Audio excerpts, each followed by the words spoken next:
Thank you, Derek. All right, so next up we have Katie Rodrigue from Rhode Island Division of Marine Fisheries. So Katie leads the Horseshoe Crab Management Program for Rhode Island, which includes the annual beach spawning surveys.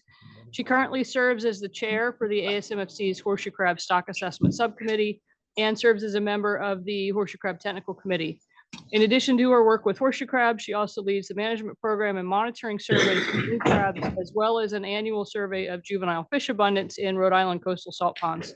Katie's focus as a fisheries biologist is supporting sustainable management and enhancement of Rhode Island's marine resources through sound science, stakeholder engagement, and informed management decisions. So thank you so much for making the trip, Katie. Thank you. Thank you so much, Rachel. Thank you, Derek, and thank you everyone for having me. So my talk today is going to be in two parts. First, I'm going to look at horseshoe crabs at a coastwide level. I'm going to go through the most recent stock assessment, ASMFC stock assessment that was done in 2024. And then I'm going to kind of zoom in on Rhode Island specific data. I'm going to talk a little bit about some of our monitoring data as well as our management program. So just for those who might not be familiar with the ASMFC stock assessment cycle, so this assessment I'm going to be talking about is the 2024 update. This is an update from the 2019 benchmark assessment. So a benchmark assessment being that we're kind of reevaluating the data that's going into the assessment, the models that are used, et cetera. So the 2024 is updating that benchmark with updated data. And the next benchmark assessment is scheduled for 2029. This is a product of two committees that work on this, the technical committee as well as the stock assessment subcommittee. So I just wanted to show the committee membership here of all the folks that have worked on this assessment.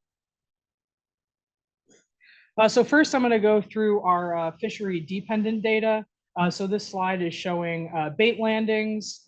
We have the gray line, that's the total number of bait landings over time. And then the stacked bar chart below it is just kind of showing that breakdown by sex. So the females are in gray, males in black, and then the unsexed crabs in white.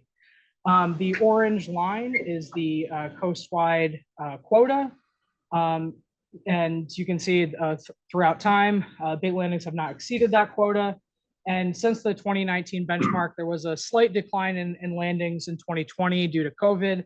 But in 2021 and 2022, those numbers kind of increased back to some levels similar to the preceding years.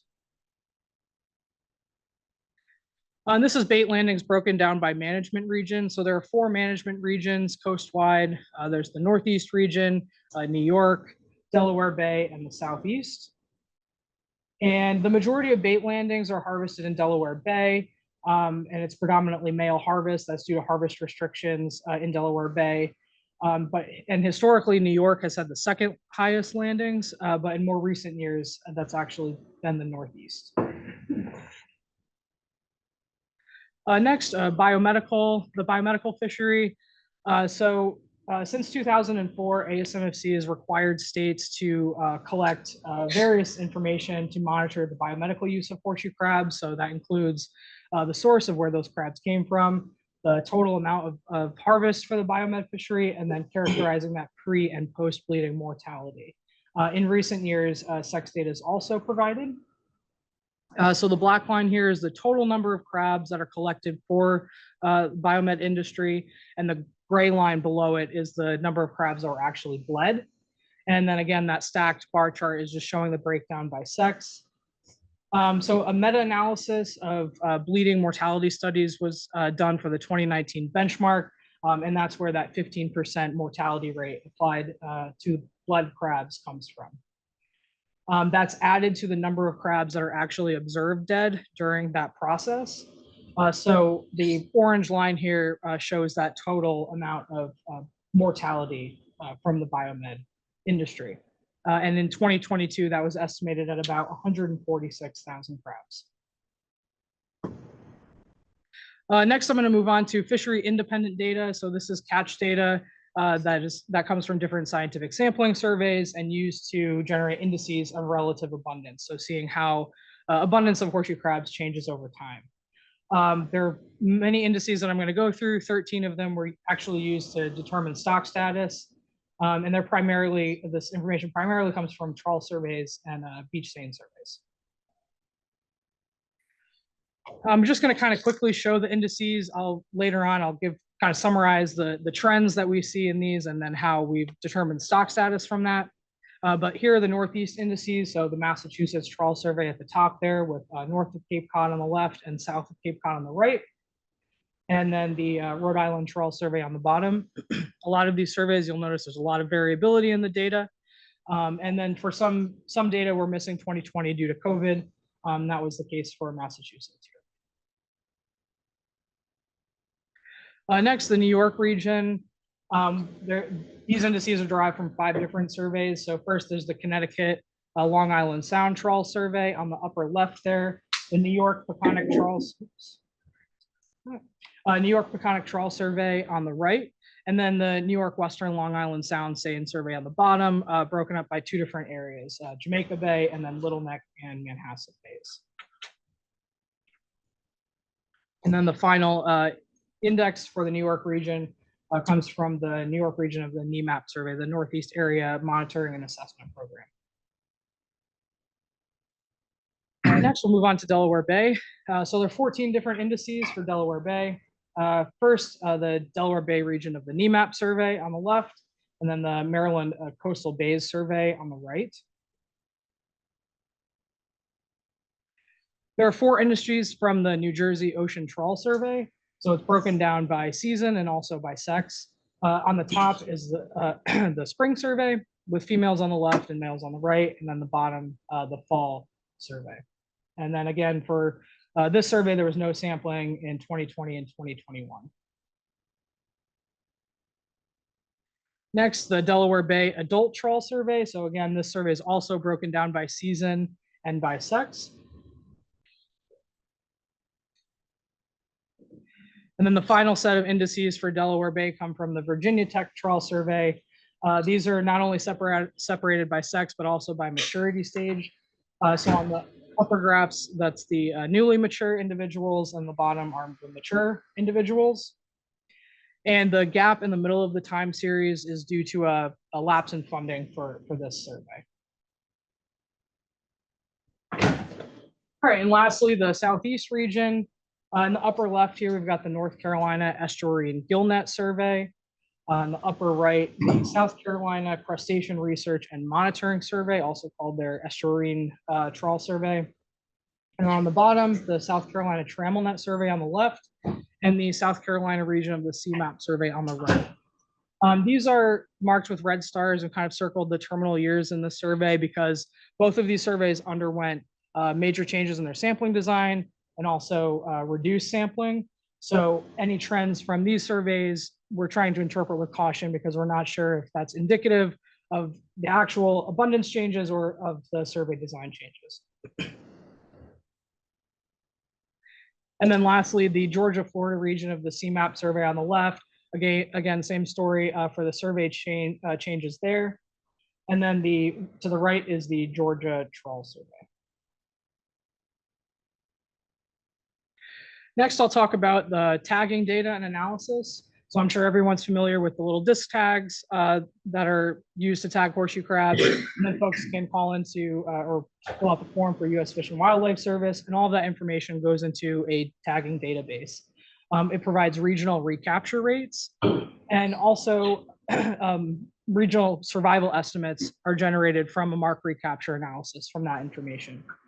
And I just want to point out that the tagging regions do vary slightly from the ASMFC management regions. So here's the results from the 2019 benchmark in red, and then the most recent update in blue from 2024. So there was the highest survival rates were in Delaware Bay and the lowest in the Southeast, but all regions did see a decline in survival since the benchmark, with the exception of the New York, New Jersey region. And although there was a decrease in survival in all of these regions, you can also see that the error went way up. Those error bars for the blue update almost fully overlap with the benchmark estimates.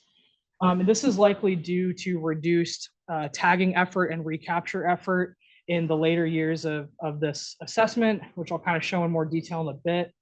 But the model, if less tags are recaptured, the model is kind of assuming that that's because there's been increased mortality of those crabs. So it's likely that the model could be underestimating the survival rates. So just to kind of illustrate that, this is tagging effort with releases on top and the recaptures on the bottom. So in 2020, every region you can see marked in red saw pretty drastic declines in release effort and recapture effort. And that kind of continued in many regions in 2021 and 2022. So New York, New Jersey actually had the smallest reduction in tagging effort during this time, and that was also the only region that did not see a decrease in the survival estimate. So again, so what do you do with those data? So this data goes into estimating the natural mortality of horseshoe crabs. So how many are dying outside of commercial fisheries.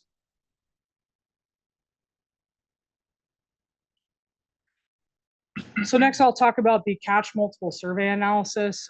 This analysis is specific to Delaware Bay. It's not used in determining coastwide stock status, but it is updated as part of this assessment. So I'll just kind of go through it.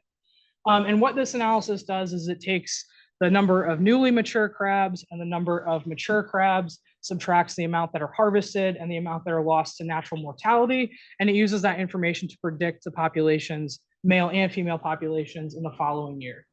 So that data comes from the commercial fisheries, bait, biomed, as well as discarded bycatch, and 3 surveys within Delaware Bay, and then the natural mortality data are from that tagging data. And I know David went over this earlier, so I'll just kind of show quickly, but these are the population estimates for female horseshoe crabs in Delaware Bay. In 2022, it was estimated to be about 16.1 to 16.2 million mature female crabs, and clearly a pretty increasing trend over time. And then for male horseshoe crabs, it was estimated about 40.3 million mature crabs in 2022. Also, pretty clearly increasing trend there. All right, so next I'm going to move into kind of how we really get to the coastwide stock status determinations. I won't go into this into too much detail, but we use something called autoregressive integrated moving average models that's fit to the time series, those indices of abundance that I showed you before. And this is an example of those ARIMA models on the right there. That's the black line sort of fit to that survey data. And these models allow us to estimate the probability that the terminal year, so the final year, 2022 in this data, estimate the probability that the index in that year was less than it was in 1998. And this is an important reference point for us because that was when management began. The ASMFC released the first fishery management plan for horseshoe crabs. So this kind of gives us an indication of how management may be working. So I'm just going to summarize the results of this in some tables for you. And I just want to point out the middle column and the last 2 columns there. Those are the most important information. So these are for the Northeast surveys. So the results show that for Massachusetts, the probability that the terminal year of the survey is below that 1998 reference point is pretty low. It's below 50% for both of them. But it is high for Rhode Island. So there's a 96% chance that we're actually seeing an abundance below what we saw in 1998 from our trawl survey. For Massachusetts, there's been no trends since 2017, but increasing trends since 2012. And for Rhode Island, we've seen decreasing trends since both time periods. Next, the New York region generally continued to show declining trends. That's been evident since the 2009 benchmark stock assessment. The Jamaica Bay, Little Neck and Manhasset Bay and Peconic Bay surveys all had high probabilities that that terminal year is below the 1998 reference point.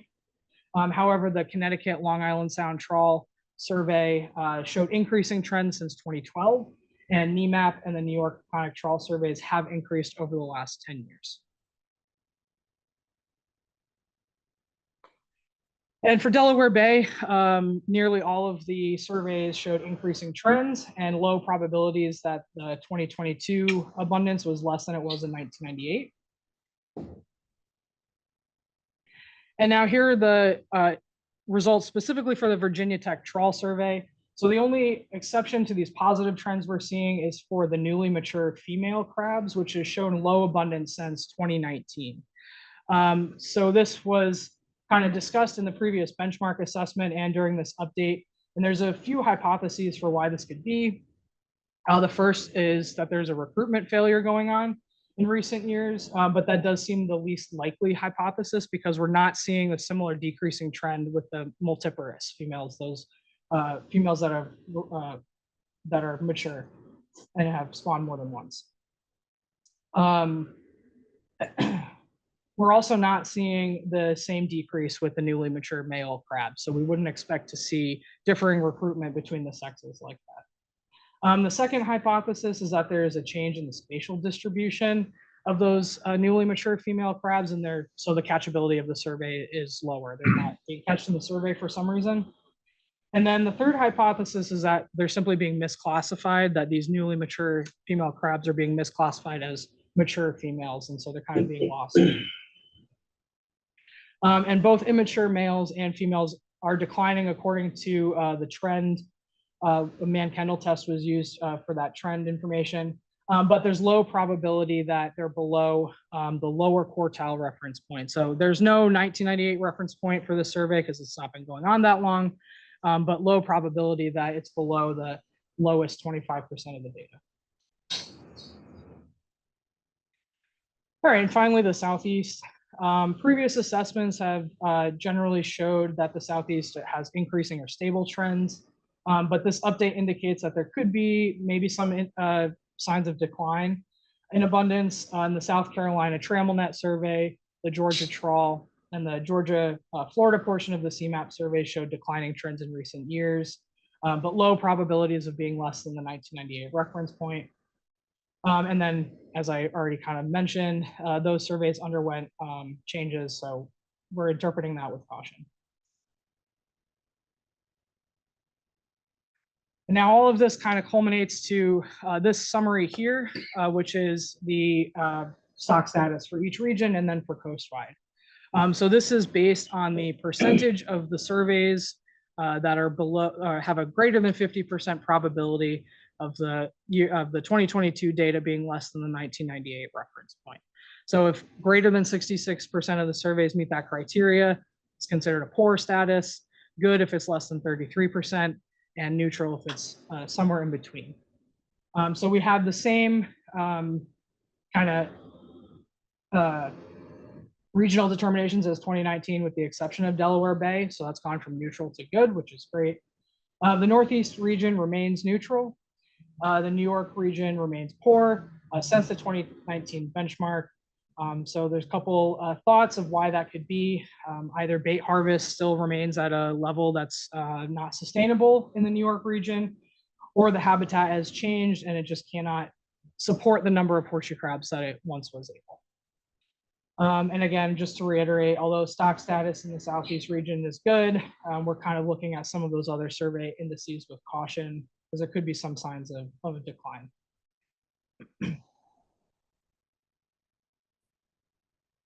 And just want to quickly touch on research recommendations that have kind of been addressed since the benchmark. So these were things that were recommended or noted in the benchmark assessment, where we've kind of started to see some work towards those goals. So collecting more information on their ecology and their movement, number of studies that have been done in recent years, as well as work regarding the biomedical industry. And some additional recommendations that came out of that update are to address that reduced sampling in those southern surveys, maintain pre-pandemic levels of tagging effort to get better survival estimates, and re-examine the stock structure with more years of genetic and tagging data to see if those management regions are still appropriate. All right, so that wraps up the coastwide assessment. So now I'm going to kind of zoom in on Rhode Island specific information. I'll start with our monitoring surveys. We do have a spawning beach survey that's been conducted since 2000 at 2 different sites in Rhode Island. Kennemicut Point is in the upper portions of Narragansett Bay there, and then Napatree Point at the southwestern tip of the state. We conduct the survey on the new and full moons in May and June. And recently, we've started a collaboration with the Watch Hill Conservancy, who's been conducting a similar survey at Napatri Point since 2013. So we're hoping to get some increased sampling out of that collaboration. Here are the results of the spawning beach counts since 2000. So you can see our observed densities are very variable. I used a Mann-Kendall test to see if there's been trends through time, and there's no significant trends at either Kennemicut Point or Napatri Point when we look at the full time series. But like I said, Watch Hill Conservancy has been conducting similar surveys since 2013. So I incorporated their data and also looked at our data in that same time period. And there's maybe some evidence of a positive trend at Napatri. So the Division of Marine Fisheries data shows a significant increasing trend at Napatri Point, not quite statistically significant at the 95% confidence level, but some indication that there could be a positive trend. And no trend at Kennemicut Point. We have 3 different trawl surveys that collect horseshoe crab data. 2 are run by our Division of Marine Fisheries. The first is the DEM monthly trawl survey. So this one you've already seen. This was used in the ASMFC assessment. We also have a seasonal trawl survey that's conducted in the spring and the fall. Both of those are showing statistically significant declining trends. We also, though, have a weekly trawl survey that's conducted by University of Rhode Island with their Graduate School of Oceanography, and that's showing an increasing trend at that site. So that's conducted at 2 sites within Narragansett Bay. And it's also been, the abundance level has been above that 1998 reference point since 2013. So a little bit of conflicting trends there. We also do conduct beach stain surveys in Rhode Island. We have 2 different surveys, one that's conducted in the coastal salt ponds in southern Rhode Island, and also in Narragansett Bay. So for neither of these surveys, we're not seeing a significant trend. The coastal pond seine definitely catches more crabs than the Narragansett Bay seine, has much higher catch rates. Narragansett Bay seine, super low catch rates, but been pretty consistent through time. And I did want to give a little bit of history of the management program in Rhode Island, kind of put some of this into some context. So 1998, we have our first fisheries management plan put forth by ASMFC. And shortly after, in 2000, Rhode Island implemented its first quota. So that was about 20,000 bait crabs and 46,000 biomed crabs. We also now required a permit and reporting. We also implemented lunar closures during that time as well. In 2001, after an internal assessment, our quota was reduced to about 14,000 bait crabs and 34,000 biomed crabs, and that quota remains the same today. In 2013, we enacted a prohibition on the possession of non-indigenous horseshoe crabs, so you cannot possess any of the Asian species of horseshoe crabs in Rhode Island. And then 2017, I bolded here and wanted to really to show, because this was some of our most drastic management changes in recent years. We added penalties for reporting non-compliance, try and get people to report better. We established a 7-inch minimum size. We also established a possession limit, a daily possession limit for the bait fishery. So this did not exist before. We simply operated off of the annual quota. But we implemented a 60 crab per day possession limit, as well as a full closure for the month of May for the bait fishery. And I'll show you in the next slide, but this had significant reductions in our bait landings. We also enacted May lunar closures for the biomed fishery, and also a requirement that those crabs must be returned within the waters they were harvested from within 72 hours of the bleeding. And then in 2021, we kind of updated our best management practices to be more in line, more consistent with ASMFC guidelines. So here's the commercial fishery performance in Rhode Island, specifically for the bait fishery. So this is the number of crabs that are harvested by year, with the black line showing our annual quota. You can see since we made those management changes in 2017, we've seen about an 85% reduction in our bait harvest, which is a huge change. It was not uncommon for the bait to go above the quota in those previous years, and now the landings are very small. So our biomedical data doesn't meet confidentiality requirements, so I can't share that. But what I can share is that it has not met our quota level, which is about 34,000 crabs during any year since 2005. And from 2017 to 2023, the harvest was less than 70% of that quota. And so moving forward, some goals we have in Rhode Island, we'd like to improve our assessment of the population in Rhode Island and develop that a little bit more, especially focusing on environmental effects on the population and how there have been changes in their habitat availability and how that might be affecting their population.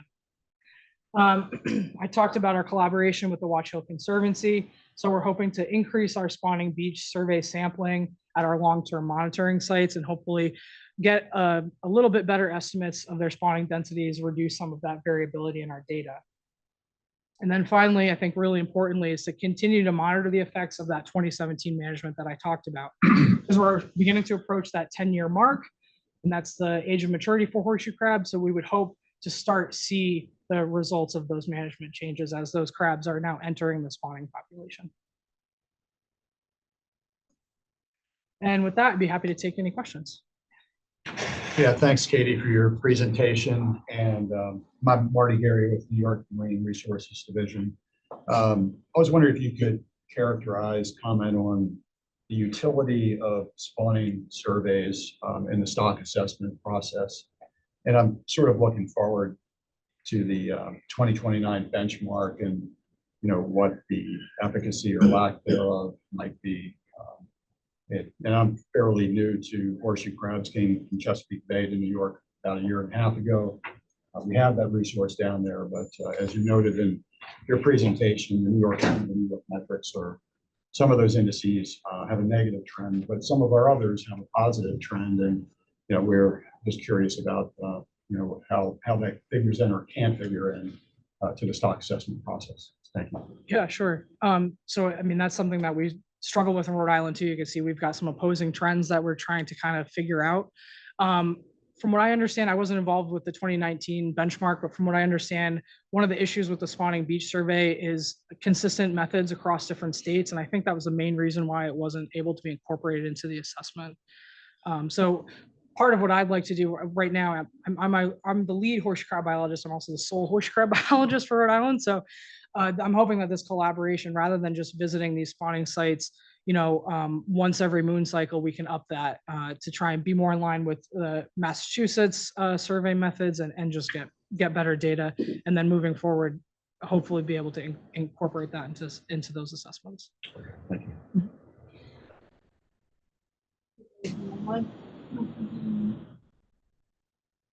All right, great. Thanks, everyone. Thank you.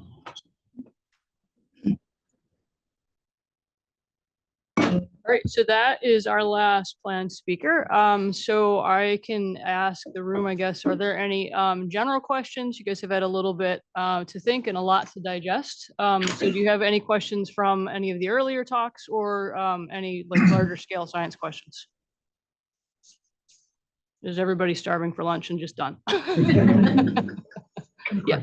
I found the New Hampshire talk really fascinating because they kind of described that as a closed population where the crabs didn't appear to go into the Atlantic, basically. And I'm wondering if we have embayments or populations like that in Massachusetts that we should consider New Hampshire-like. I mean, this is, in other words, or maybe I'll let folks chew on that. Within Massachusetts, because I'm thinking that obviously the warm water of Nantucket Sound, there's probably movement from one place to another all throughout that area. But I'm wondering the further north you go, especially in Cape Cod Bay, if you have more closed populations. Yeah. So the data that I've looked at for tagging in the Cape Cod Bay region is mostly confined to wellfeed. If you look at that data, basically if you lag it 6 months, look at the data 6 months later, where those crabs were captured, most of them were captured outside wellfeed Bay. They were captured between Provincetown and Barnstable. So for that area anyway, they tend to go out. the more confined embayments, I'd have to look at the data, I'm not sure, Such as a Plymouth, Duxbury, Kingston, Bay, maybe yeah. more, possibly. yeah. Yeah, and I'll let Chris speak to this a little bit, but the Great Bay, the structure of that estuary is it's definitely unique to anything we have in Massachusetts. It's a really extensive system with the river and then that hard turn in it. Chris, do you want to talk a little bit more about just the structure of the Great Bay estuary? Yeah, sure. So the estuary itself is about 8 miles from the river mouth. So it's a long ways out there. And in terms of the structure, it is mostly very shallow with a channel that central channel that does radiate a little bit out, but there's extensive tide flats in the bay itself during low tide. And the channel doesn't get any deeper than, about 15 meters or so. Now, as it goes closer to the ocean, it gets a little deeper, obviously. Yeah, so Dan, I think that's a really good question. From my perspective, I might look at somewhere like maybe Plum Island Sound as being somewhat uniquely structured to ask that question of. But I think a lot of our embayments and estuaries are pretty like kind of short and squat and straightforward with easy access in and out. Whereas like the Great Bay estuary, and Chris, correct me if I misspeak here, there's pretty much everything a crab needs for its life cycle in that Great Bay estuary in terms of like the shallows where they want to come up and feed and want to come up and spawn, and then the deep water refugio where it's sort of safer to hang out in the wintertime. Is that, Chris, you? That's certainly what it looks like. They are seem to be very happy to overwinter in the central channel, just a little further downstream. Again, still around 8 miles, 7 or 8 miles from the ocean. Now, we've only done a few dozen of these taggings and trackings, but none of them have gone any further towards the ocean. Yeah, and DMF is hoping to start doing some of that very fancy telemetry-based tagging in the near future. We have receivers, we do not have tags. So we're currently waiting on a proposal that we've submitted to a federal grant. We don't know how, A, whether the federal grant is going to be funded at all, or B, how our proposal is going to compete with all of the other, it's a nationwide competition. So we're hoping to come out well there and be able to actually purchase some of these telemetry tags and work specifically in the Nantucket Sound and the Pleasant Bay estuary. But Pleasant Bay would be another one where, Dan, that's probably a really good question. So. Yeah. But beyond that, just the telemetry tags, we're also doing more disc tagging this year. We're doing more effort for disc tags this year, so we're putting those out as well. Yeah, so that will help. There are already, well, you know, there were already telemetry studies for both Pleasant Bay and Nantucket Sound around Monomoy. I think so. One was DMF, and then MJ James Peary did Pleasant Bay, and it's pretty clearly an entirely resident population within Pleasant Bay. And then, you know, around Chatham, they moved between Stage Harbor and Monomoy and out to Nantucket Sound, and all accommodations there. Sarah Martinez did that work. The purpose for the tags that we're proposing is for biomedical mortality and disco mortality from the dragon fleet. I see. Yeah, with obviously anytime you do a tagging study, you get that bonus added of movement. So yeah, but yeah, the focus and the purpose of that is like Derek said. Yep. Well, this isn't so much of a question, it's more of a plea. But years ago in the late 1990s, I think, I had a chance to take a class with Dr. Carl Schuster out of Maryland and go on surveys with him. And he explained to us that their eyes are so sensitive to light, they see just as well at night as they do during the day. And so if you go out surveying at night and you shine a light on their eyes, it can interrupt their vision for a full 24-hour period. So he suggested that when you do night surveys, you use a red flashlight or cover your light with red cellophane. So I've done that when I've done surveys over the years since then. But I've talked to the science community and different communities where I've worked, and I've suggested that to them. And the response I get is like, well, that's just not part of the process the state asks us to do. So it feels like a really simple way to limit harm to an animal during surveys. So just putting it out there. I would love the powers that be to like maybe offer that suggestion of technology. Yeah, a lot of headlamps have that red light option on them. So yeah, good, thanks. Yeah, Brett. So just kind of a curious thought, you see increasing trends in a lot of areas. So we know when we see downward trends, we see an increase in regulation. So certainly in Massachusetts, we've had a number of years where we added regulation. Now you've got 10 years running, 15 years running of increasing trends. When does that reverse? Is it possible to reverse some of these regulations that are put in place? I mean, you've got demand that remains relatively consistent and the population is growing. Yeah, so that's clearly a policy question.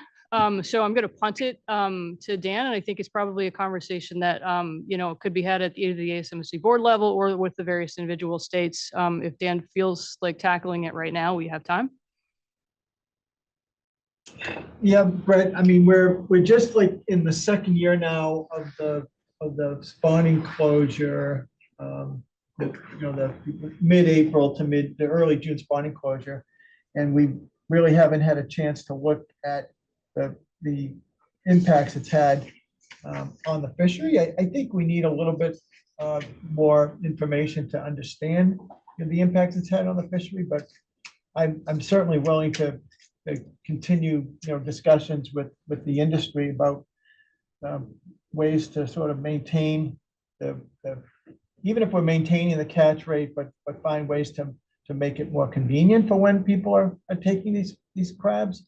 But right now, the emphasis has been on maximizing spawning potential. So, and obviously I'd have to talk to my 9-member commission as well. So, Yeah, I wasn't sure if there's a mechanism or goals. I mean, certainly, the ARM had a goal.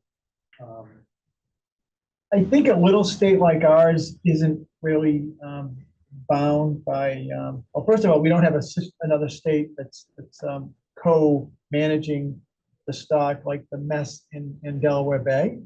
I mean, I shouldn't call it a mess, but it's obviously more complex. But I think within Massachusetts, we already have a very conservative management strategy because we've now lowered the bait harvest down to 140 from the previously approved ASMFC quota of 330.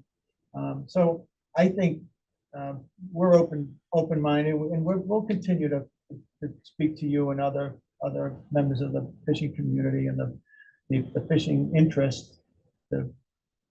But I don't have a firm answer about when you can start going in the other direction on quotas, but we'll see. I mean, there's a lot at stake with in the fishing industry with tariffs and markets. I mean, it's the whole whelk fishery is going to be in a tenuous place, I think, with increased tariffs going on an international level. And we know that the value of the ex-vessel price of whelks, declined and just related to the Chinese economy. So we try to manage these fisheries for obviously multiple use and a lot of stakeholders. So no, I guess I'm giving you a lot of words, and but I'm open-minded and our door is open to continue those conversations. Yep. Mark. First, thanks for having us. Great. I remember these were sleepy little meetings of a handful of biologists in the other building back in the day. Much more interesting now. I just want to, getting back to Derek's talk, the apparent trends, and Brett's comment, tying all that together. I'm not seeing from the data that you present that there are any increasing trends that you can link back to the lunar closures for a variety of reasons. First of all, I'm not that excited about an apparently increasing trend when the y-axis is 0.05 female crabs per square meter.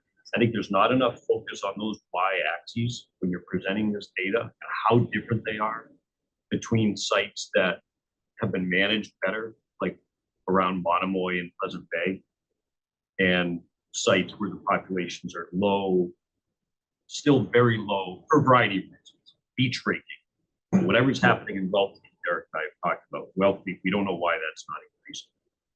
But to say that the sites that are doing better are the ones getting harvested is not borne out by the data. And that it can be tied to the lunar closures is not borne out by the data that you presented, because there was a table that you showed, you know, in the meetings leading up to the reg changes. The hand harvest during spawning season went up after the lunar closures were enacted in 2010. They went up. So what biological possible mechanism could there be for those working to increase the horseshoe crab population? Because the harvest went up during spawning. It's DMF data. And so then if you want to, if someone's visiting, right, some visiting dignitary, Derek, and I want to see a lot of horseshoe crabs, right? I'm in town for a week. Show me a lot of horseshoe crabs. Are you going to take them to Millway Beach with an increasing trend where they might see 5 horseshoe crabs? No, you're going to take them to Monomoy, where there's been a 20-year spawning, or Pleasant Bay, where there's been a 20-year spawning closure and lots and lots of crabs as a result. So I really want to push back on this lack of focus on the y-axis, very different population sizes, and the fact that the big population sizes are areas where you don't have big harvests. So I'm gonna push back and say that the spots where we have most of our bait harvests, we don't have much for spawning surveys there. So if you look at Stage Harbor, places like that, you saw the pictures from that. There's a ton of crabs there. We haven't had much surveys done there. So it's kind of hard to say, okay, the areas like the spots where we have a lot of surveys was barely any fishing at all. Like if you look at Wellfleet, the last 5 years, there's been one guy fishing the area. So you have 3 spots serving the impact of one guy, one part-time fisherman. So it's kind of hard to see anything you do with regulations. It's not going to impact a place like Wellfleet because there's so little harvest there. Right. You could close it. It may not show any signs there. But we see these same signs in areas where we have harvest because it's reacting to that, the spawning closures. Which sites though? I'm not seeing that. So if you look at where in Cape Cod Bay, yeah, sure. If you look at Cape Cod Bay, most of the harvest of Cape Cod Bay is from Barnstable. That's where we're seeing statistically significant trends is in Barnstable. The other ones we're not seeing anything. So if you look at the other ones around Nantucket Sound,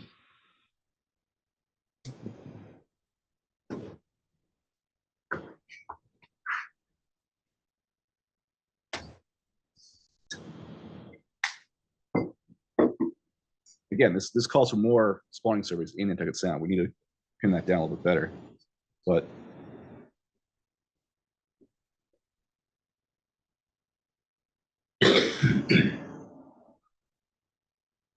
so Stage Harbor again, we saw the opening slide, tons of crabs. The question slide, tons of crabs. You look at these other spots, it's going up here, Bass River. And if you look at the timing, this one doesn't show it as much. You see like that low spot with 2017, 2018. From when those things were put in place in 2010, if you go out 10 years, expect a big increase in 2020. We're starting to see that now. It's going up now. So well, if you look at the timeline, it seems to fit. And we can't saying that about the trawl data too, but then it went back down. Correct, it did, yeah. And so to Brett's comment, it's like, well, the trends are going up.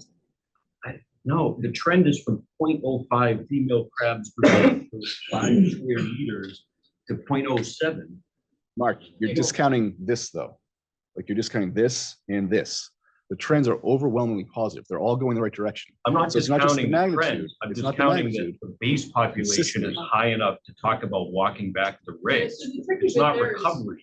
We don't know what the base population is. We don't have the pre-data to sort of set our context or scale for that. So I hear your point in terms of like, yeah, the y-axis looks really small, but that doesn't, just because the y-axis is relatively small, it doesn't mean that an increasing trend is not an increasing trend. So it's a percent change, you could think about it. So we could get rid of the y-axis entirely the way we present these and present it all as percent change over time.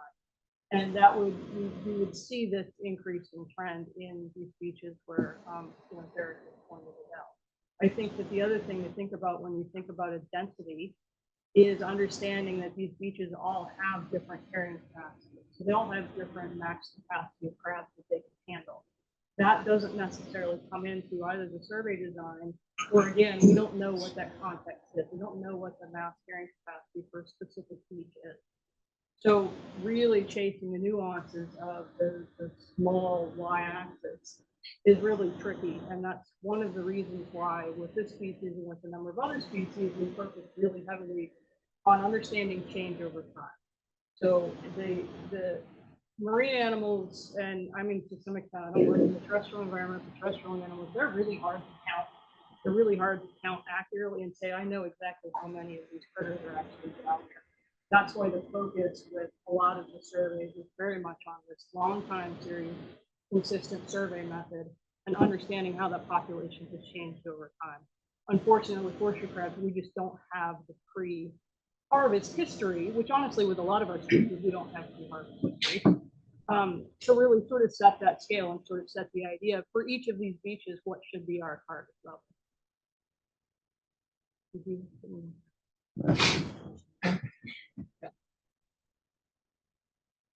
Other questions? Anything online? Nope. Nope. I just want to thank all the speakers today. I think that's raising the bar quite a bit for next year. So we'll see how that goes. But all the speakers were excellent. Really appreciate all your work. We'll be sending out, if anyone who wants the slides, anyone wants the presentations today, we'll have those. Yeah. Thank you all. Thank you. Yeah.